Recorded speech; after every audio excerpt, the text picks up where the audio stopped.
I read the book, and of course he was, as he is in the book, he was useless to me.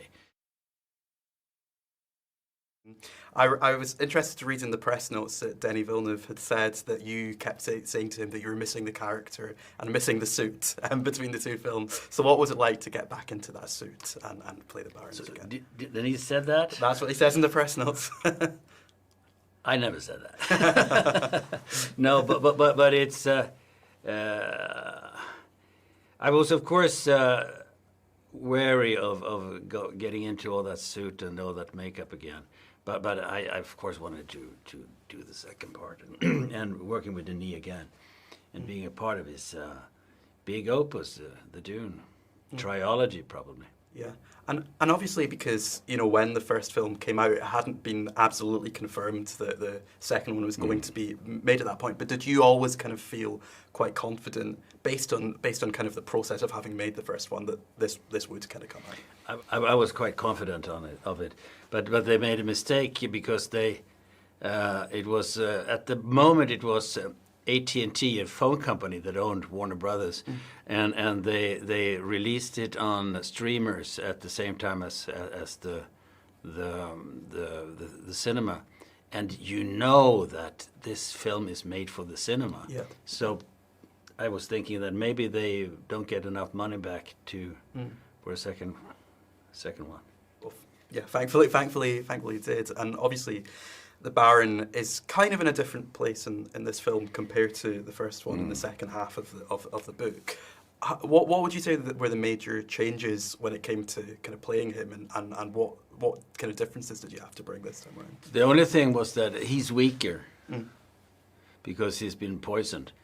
He's weaker. He's got life support by those balls hanging around him. And, you don't ask me how it works, but they're balls. They're life saving. And that was mainly the main thing and that's why also he's looking for a successor. Yeah. Yeah, and speaking of successor, obviously Austin Butler kind of joins the cast as Phaedra. How would you kind of describe the relationship between those two characters? Because if anything, he's even more evil, if that's possible, than the Baron, even more psychotic. He out-eviled me. Yeah.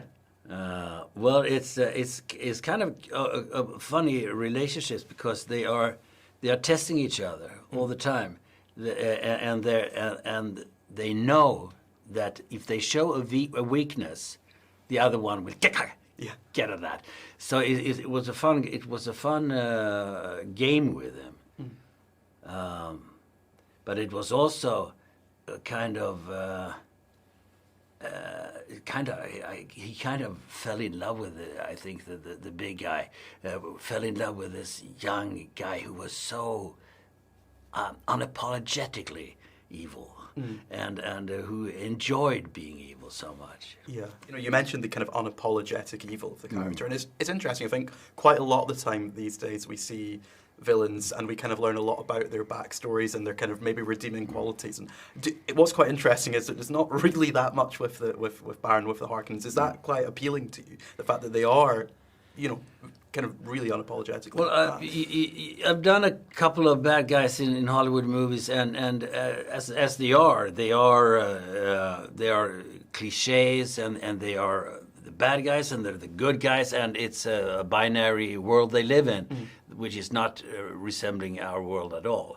But you have to see your character as a function as well. And how much do you have to see of the guy? You don't have to see the Baron being sort of mistreated as a child for him to function in the film. And also, you can have the joy of doing sort of a caricature almost of a bad guy. How would you say kind of the Baron ranks alongside the other kind of villains that you have played in other films as well? Would you say that he's the most evil, or do you think he's? I think. I mean, if you look at Girl with Dragon Tattoo, that was a human being. Yeah. I mean, he was a pathological he was. But he feels really dangerous because he's like me, but you can't grasp him. The Baron is larger than life, and he's excused for being evil because he's a cartoon character in a way. Yeah. But he's not completely a cartoon character because it's my eyes and it's my mouth, and you can follow a human being in there.